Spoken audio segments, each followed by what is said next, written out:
Well, it's MOvember, day 24, and it's about 1:20 in the morning. So this is insane. We went out tonight for a ride with the Brotherhood, which I'm a nominee in the Christian Motorcycle Club, and it inspired me to do a video tonight on men's groups, the value of men's groups, and I want to do it through telling the story of my own experience with that. So I'll do my best. The first thing I want to do, I suppose, is dedicate this to Robery Bly. Robery Bly is a poet who died this week in his 90s and has inspired a lot of men and will go on to inspire a lot of men. He was famous for writing the book Iron John, and I'm sure I'll do some poems in another video before MOvember's out. In recovery, this saying's been really helpful to me, and I even shared it with someone the other day. And sometimes we have to grow our wings on the way down, and that's some of the sort of men's work that I've done over the years was purely by accident, and I just found myself in trouble with drugs and alcohol at the age of 22, and found myself in a detox. And this picture was probably taken about a year or two into recovery, and that Johnny Winter shirt I'm wearing was the first concert I went to sober with my mate Mark Andrews. And Mark's pictures, what I'm about to do is tell a story through pictures, and I'm going to mess it up because not everyone's in it.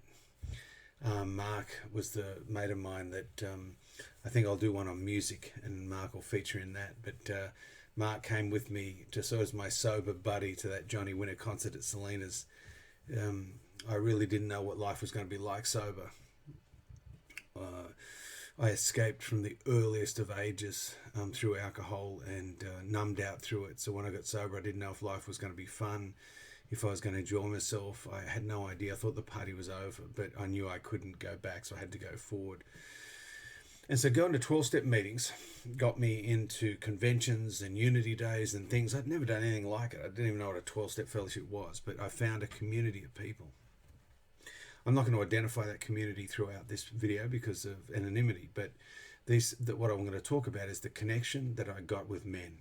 Early in recovery, I was told that men are for men and women are for women in regards to support, because it takes the lust out of it and just makes it about the issues that you're talking about and not any sort of intrigue.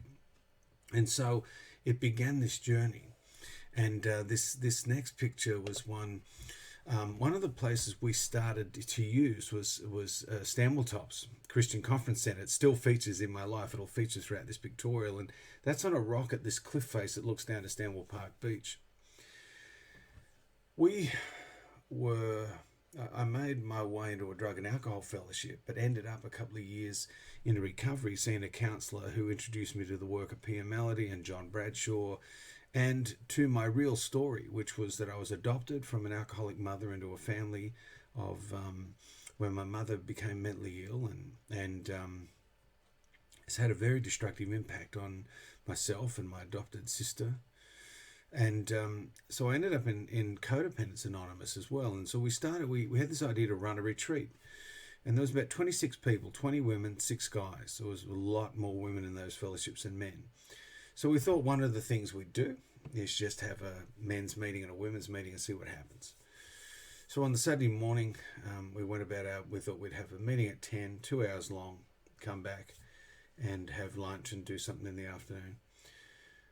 Us 6 guys sat down and started talking at 10 o'clock and didn't stop till about 2:30. And we went right through lunch. We just couldn't stop talking once we started to talk about what was really going on for us. The deep woundedness that we had with our mothers, our fathers, stories that just hadn't been told. And it unlocked something for me that hasn't stopped 35 years later. I still go and am part of men's groups. And so, early on in me and this fella, although we were younger then, and it's the other way around now, I'm bigger and Pete's smaller. Intermittent fasting, we keep tag teaming. And we got excited about some men's literature that was out at the time. And it was by men such as Robery Bly. And Robert's the white-haired man, and the man next to him is John Lee. John just graciously did another webinar for us for MOvember. And I know right now that John would be grieving deeply because Robert was a mentor of his. And my prayers go out to John and his heart right now, because we talked about grief it was on the 20th, and Robert died the day after that webinar. So Pete and I started a men's group just in our houses, and we got fairy tale books and Iron John and tapes, and we would just meet and eat and talk. And we did that men's group. It'd be scary to think how long that went for. That went for about, 6 years. And we would meet privately. And the reason we did it outside of 12-step culture was just because 12 steps have a set of traditions that keep us honest and down the line with only 12 that fellowship's literature. And we knew we needed to read more broadly. Robery Bly was a poet and a storyteller. He was a mythologist and inspired by Joseph Campbell. So was John Lee. And so their work just unlocked something for us. We would start men's retreats where we'd just do it. I think I said the other day that we just ran a whole tape on John Lee's healing the father-son wound. We had, a whole retreat on a tape of John's around healing the father-son wound. And we just went out there. We just did our best to really try and learn as much as we could and be there, and probably go to places that our fathers couldn't go. Some of those guys we're older guys now, but we were in our 20s back then. And Mark and Robert and Pete and Pete Jolly, we have walked this road now for over 30 years together, not in each other's pockets at different levels, although Mark and I still ring once a week. We have a deep conversation in the morning and catch up, and we all meet at conventions and different things. Those drums hanging up there that are behind Pete's head is ones that I think I got it. This the next picture. I think I've had one of those drums made myself, and we were just trying to find our way. And we were drumming and storytelling and had talking sticks and tried all sorts of stuff. I think the picture that that just before it was just that, we would get together, go away for conventions, camp, go to 12-step meetings. We'd meet and talk and share our hearts. And it was just something that I never got from my dad. I never got it from the factory I first worked in as a boilermaker. I didn't get it from my school teachers. People just didn't, sort of a heart space for men just wasn't part of what was going on. But, what was amazing was that we started to have real fun and joy in each other's company as we started to meet and go deeper with each other. And it was quite amazing. The reason I put this picture here is that this is Greg Hurst, and Hurst has passed away now, and he started the Brotherhood. He started Street Level Community Church as a house church. And Greg baptized me at that Stanwell Tops beach that was in the background really early in recovery. I found these guys. I was going to uni, and at university I tried this church in early recovery, and it was just too straight. I was this long-haired, bearded dude early on, and in early recovery, and a guy that he'll feature. I just don't know exactly where all these pictures are, but Grant Howard, I went to university with about a year into recovery, and he said, "You should come and try our church, man." And it just was earthy and real. And now, finally, 30 years later, I'm starting to ride with these guys, and I could be the longest nominee ever, or they might patch me up soon. I don't know. But I just have noticed that these men have walked their talk for 30-odd years, and I trust them implicitly. And Greg baptized me in the sea. He said, "Do you want to do it in the lake or the sea?" I said, "Mate, we're doing it in the sea." So we all got wet. And it was the beginning of a journey there. I got taken out, but I came back. And early on, that put me into, what Robery Bly and John Lee and those guys got, and then the men's retreats and the gatherings got us into ritual space. And these two guys here really were instrumental in that. Wes Taylor is the guy with the mustache, and he taught me how to do Pia Melody's post-induction therapy, and John Falcon was also a therapist that was my first clinical manager and mentor, and both these men will also help me with ritual space and men's gatherings. John and I ran gatherings together. We used to sweat lodge together with Pete, the bearded guy that I just showed earlier, and these men took me to places I'd also never been before, and it sort of took me away from Christianity, but I explored all sorts of different philosophies with them. And again, they just lived from the heart and spoke from the heart, and I learnt a lot being at the small seat at the table with these guys. The poetry of Robery Bly and the storytelling of John Lee and James Hillman and Michael Mead and Sam Keane got me really inspired. For about 5 years, I made 3 albums of storytelling, music, and poetry about recovery.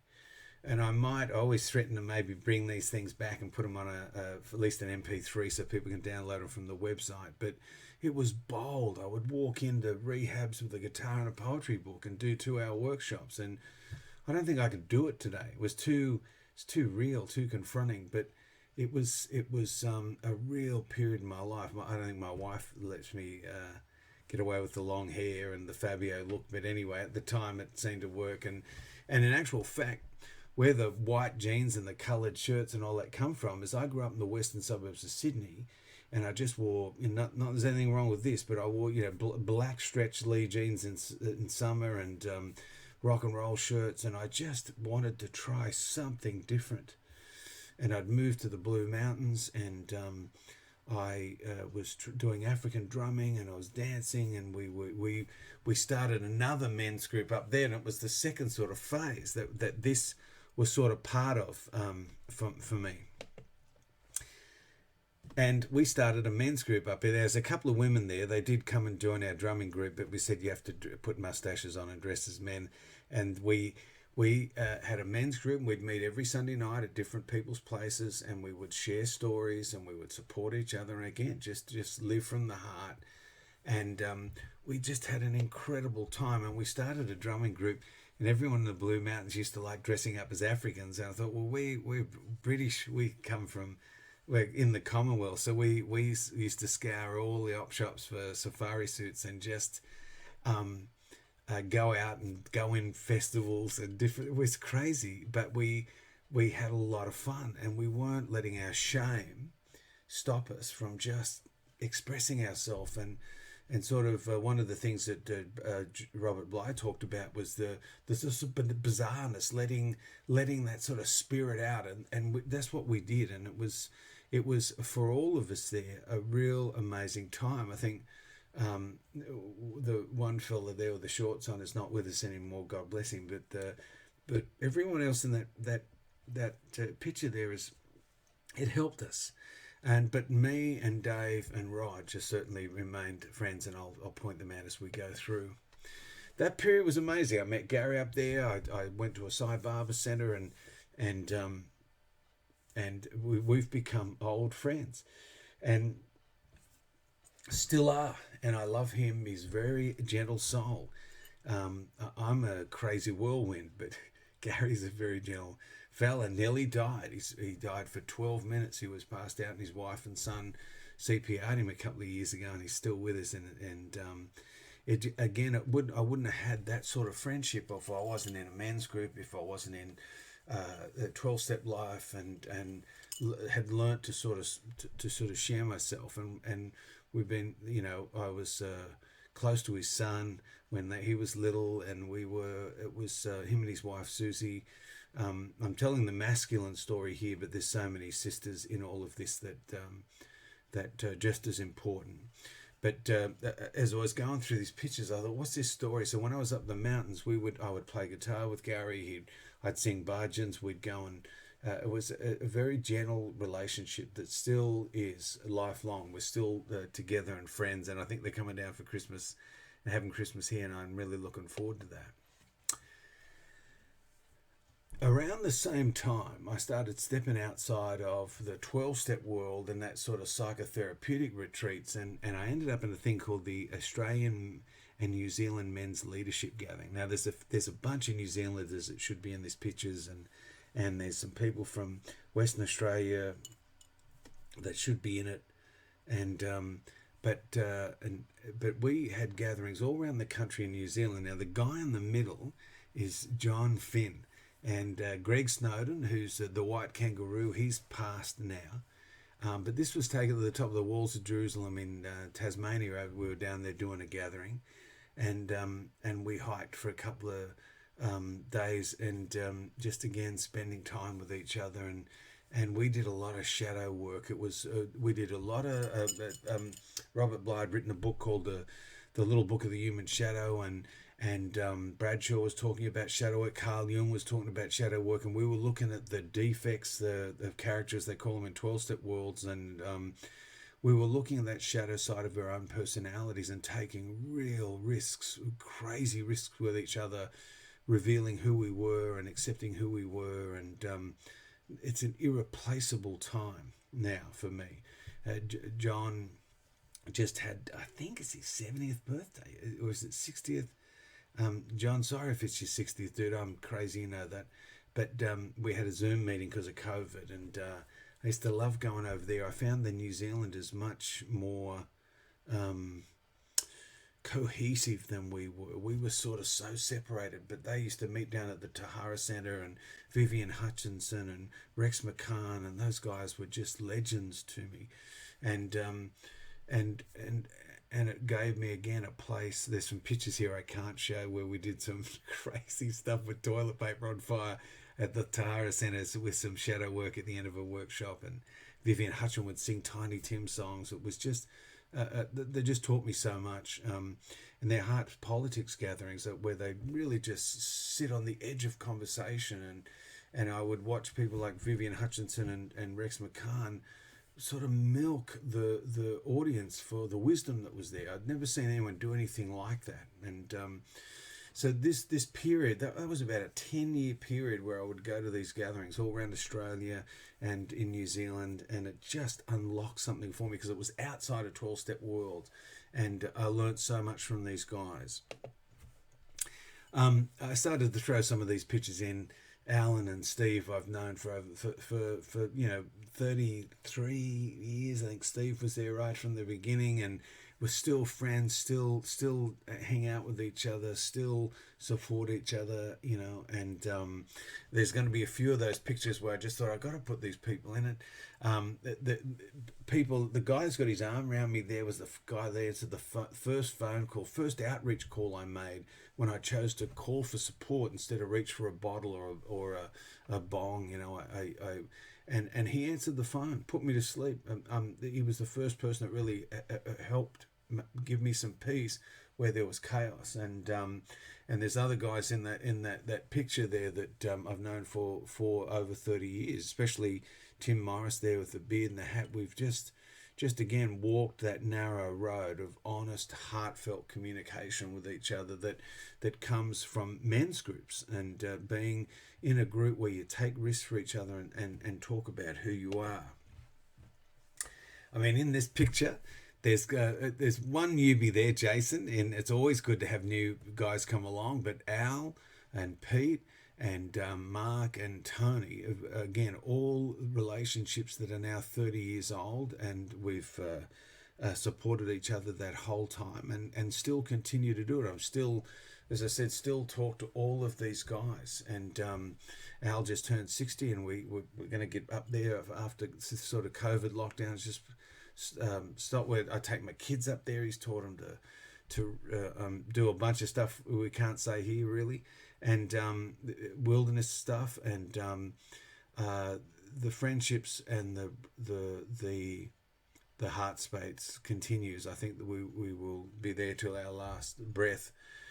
This was taken at a men's gathering down at Marulan. Every MOvember, I do events and retreats, and this was a talk that John Lee did a couple of years ago. Got a bunch of guys over. John zoomed him in from the States, and he talked to us about men's issues and anger, and we just took this snapshot out the front to just sort of capture guys in recovery that are just walking the narrow road, and they're part of men's groups that come together and share their heart and support that MOvember scene. Now, the long road back to Stanwell Tops, I rang a guy from Arkansas that I did some training with and said, man, I'm hanging out with these Christian bikers, but they're praying and got relationship with God that I just don't seem to have. And he said, mate, you need to read a book by John Eldridge, and it's called Moving Mountains. And he said, that'll set you straight. And that led me to Wild at Heart. And with Wild at Heart, it's the work of John Eldridge and the Ransomed Heart Ministries, which is now called Wild at Heart because the book just got so big. But that unlocked another generation of men's gatherings for me. I went to a gathering down at Stanwell Tops. There was 400 men there. Again, a Christian gathering, and I was so overwhelmed by the power of the event and experience because it'd been taken out with shamanism and Hinduism and different things. I came back to that early religion with John Eldridge, and at that retreat, I was inspired to ask him to baptize me, and it was just it broke me open. It sort of brought me back to God. And after this picture was taken, I went and got changed, and I got on my bike and I went for a ride. And when I was riding, God said, I'm going to get you. I had this thing in my head, right? I understand if you're an atheist watching this, you're going to think I'm a nut job, and that's okay. I get it. So I had this sort of internal voice that said, I'm going to get you a Bible and a cross. And I thought, Sunday afternoon, I've only got an hour and a half to sort of ride. I was listening to worship music. I was just feeling $1 million, and I'd just been baptized. I'd felt like I'd sort of found my way back home, found my tribe. And anyway, I was running out of time, and I thought, I got to turn around. It looks like that was just a crazy talk.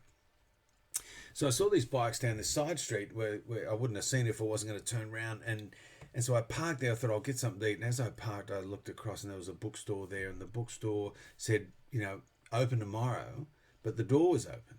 So I walked over, and it was a new store, and they were having a dummy run, getting the cash registers going and whatever. And I walked in and said, look, are you open? She said, well, what do you want? I said, well, I'm after a Bible. And she said, you know what? I think we have one. And she did. She had one, and it was this one that I sort of have in a case now, a Triumph sort of case. So this was the Bible I got, and I thought, wow, okay, well, maybe I won't get the cross, but I'll get something to eat. And when I went across the road to get something to eat, there was a little store that hadn't shut. It was just an antique store, and it was about 3:30 on a Sunday afternoon. And I walked in and said, you wouldn't happen to have a cross, would you? And she said, well, I have one. And I had a look at it, and it was this one. And I wear it with the dog tag that goes, you get it Wild at Heart. And I just sort of keep that close to me now every day. And so this relationship unlocked a whole other place for me. And it introduced me to a Morgan Snyder, who runs Become Good Soil, and he wrote the book Become a King. And that's a 10-year commitment. And so I'm now part of this thing that for the next 10 years or a couple of years in, where we're really got this decade of excavation. And it's one of these pictures that Morgan has. I have up here on my desk that he says, we're under construction, that if you're going to sort of put something new in, we've got to get the old stuff out. And so there's still things in my life I'm working on, and I want to go deep, and so I continue. Like, I sort of think, I get the question when you think, well, at 20, with that young guy, those pictures of that young guy at the beginning of this talk, why would you go to meetings forever? Don't you get cured? And I thought, no, life is, when you walk in this sort of narrow path, it's about going deeper, and there's always another layer of depth that you can go. And so the path to restoring the heart of a man is sort of what I'm on now, and still have my 12-step life, still have my church life, have my Christian motorcycle life, and these are the circles of men that are in this realm that I'm in. Part of my professional life, I work with men. I run a men's group on a Wednesday night. I met Paul Ninnis, the guy to the you're right when we're looking at this, and he ran this Real Men show talking about sexuality, and I was as I sort of got into this Christian world, I met some of these just wonderful uh, men that have done so much work in the community, and it's just broadened out my experience of the depth of guys. It sort of led to other gatherings and retreats, and where this picture was taken after a weekend retreat at Stanwell Top. So 30 odd years later, I'm still going there, still meeting with people, different folks, learning from the heart. Uh, it just doesn't end if this thing goes for as long as you want it to. So some of the beautiful people that have come into my life, I'm always amazed that when you sort of doing men's work, you haven't met your quota. LT is someone that I've just met because he's a man of God, and he's got a real heart for God, and now in my late 50s, I've got 3 boys. I need support for around fathering. I run my own business. I need to be able to talk to people about who I am and what's going on. I'm married to Jen, and I want to make sure I'm a good husband to her. And so, there's people that there's just not going to be enough time, and I'm sure I'm going to meet people, but miss people. But I've had relationships with people that I admire, Mark here, and where we've gone to go riding on our bikes. That I'm skipping folks here, but people where we feel where we this was just taken eating with a couple other guys and sharing our hearts. I'm going the wrong way now. That's okay. It's late. What is it now? 10 to 2. And, Alan, Brad, that, again, over 30 years of sitting in circles, sitting on chairs, talking, telling our stories. Currently, tomorrow morning, I'll be in this room. We'll be doing a Bible study on the work of John Eldridge and Neil T. Anderson. We sort of do 1 week on, 1 week off. And Tony was someone who's always been 2 years in front of me, and I always his warm-heartedness. He's a man of God. Someone I turn to for support, and the friendships. This is Grant from the Brotherhood, and he's another one like Pete. I'm the big guy now. He's the smaller one. The friendships that have come. I met Grant at university, and he was the one that said, "You should come to the Brotherhood, mate. It's a good church." We just it's just a bit more casual, and it's a house church, and he's the pastor there now. And again, the pastoral care I get from him. I'm going through Morling College now. It's just a wonderful gift. I was at his place tonight. We went riding to Heathcote in the rain, and it was just the brotherhood of the brotherhood is something that's really feeding me now. I want to put this picture of John because early on, 30 years ago, we were listening to him. He's written 25 books since then, and he's inspired and still inspired generations of men and women. We had him talk last Saturday here, live from Austin, and he'd be grieving right now, like I said, and he's a mentor of mine, and if I actually get it together, I still might release a poetry book that John's done the forward to, and maybe I'll do it in MOvember. I don't know. Still, 30 years later, these guys are they're just in my heart always, because they were there at times I really needed them. Pete was in my first men's group. Mark, we go back 35 years. And I thought as I wound this up, I wanted to have these photos there. Rog was in my second men's group in the Blue Mountains. That was, and my friend Dave.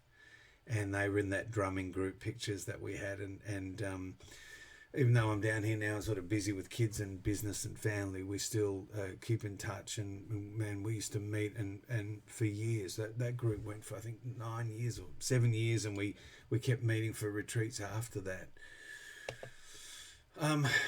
So this picture is at Stanwell Tops for the weekend I got baptized. It's that the difference between that young guy that stood there not really knowing where his life was going, but I knew that it needed to be different, and it has, and it's not over yet.